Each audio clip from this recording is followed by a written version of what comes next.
फिरायला जायचं जायचं फिरायला. तर हो, आम्ही मस्त असं फिरायला जायला निघालो आणि खास दिवस आहे, खास गोष्टीसाठी आम्ही निघालो. कुठे चाललो आहोत ते तुम्हाला व्हिडिओमध्ये कनेक्ट दिसून जाईल. तर प्रवास सुरू झालेला आहे मस्त आणि घाटनदेवीचं दर्शनसुद्धा घेतलेलं आहे. आणि तिथे बघा मला चिंच आणि हे जुनी खाऊ जो आहे ना तो मिळाला. कुणा कुणाला आठवला कमेंटमध्ये नक्की सांगा, आवडत असेल तरी कमेंट करा. आणि मग तो खाऊ खात खात आम्ही गेलो. तर बघा पुढे ट्रॅफिक लागलेली, घाटामध्ये बऱ्यापैकी ट्रॅफिक होती. त्यानंतर हळूहळू ती कमी झाली, निघालो पुढे. आणि मग त्र्यंबकेश्वर रोडला लागल्यानंतर आहे ना एका ठिकाणी नाश्त्यासाठी थांबलो. वेदू आणि पार्थने ना मिसळपाव खाल्ला आणि मी घरूनच कांदापोहे करून घेतलेले, ते खाल्ले आम्ही तिघांनी. कारण मला सुद्धा बाहेरचं फार जास्त काही आवडत नाही.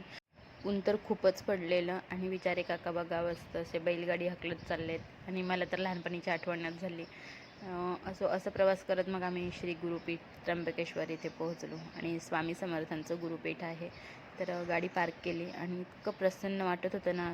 भरपूर असे शांतता, पक्ष्यांचा किलबिलाट आवाज येत होता आणि हिरवळ सगळीकडे, खूप छान वाटतं. आणि ते पंचकर्मसुद्धा केले जातात, सत्संग असतो. आणि हे आहे आपलं स्वामींचं श्री गुरुपीठ. तर इथे आता मुख्य प्रवेशद्वाराकडे आम्ही आलेलो आहोत. आणि हे औदुंबराचं झाड आहे, तिथे मी राहिलेली उभी. खूप छान वाटत होतं, सगळीकडे डोंगर, हिरवळ, शांत वातावरण. आणि मग महाराजांसाठी श्रीफळ घेतला, खडीसाखर घेतली. आणि हे आपले आहेत स्वामी महाराज. आतमध्ये फार काही शूट करून देत नाही, तर मी काही केलं नाही. त्यानंतर मग आम्ही कुरुशावर्ताकडे आलो. ब्रह्मगिरी पर्वतावरती गोदावरी नदी उगम पावते आणि मग ती पुन्हा इथे निघते. तर ते त्यालाच कुरुशावर्त म्हणतात. आणि तिथे मुलांना स्नान करायला लावलं, ह्यांच्या पायावरती पाणी दिलं. दोन्ही भाचे होते, त्यांचे पाय धुतले. तर ते खूप छान वाटतं. ते काही मी शूट केलं नाही, कारण मला दाखवायला नाही आवडत. आणि हे बघा, खूप छान असं दगडीचं बांधकाम केलेलं, पूर्वीच्या काळातलं, पुरातन म्हणू शकतो.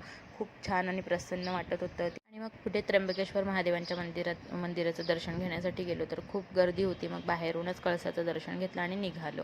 तर रस्त्यामध्ये मग पुन्हा मुलांना कांदा भजी खायची होती, ती त्यांना घेतली. यांनी उकळ घेतली ती दुधाची आणि मग घेतली.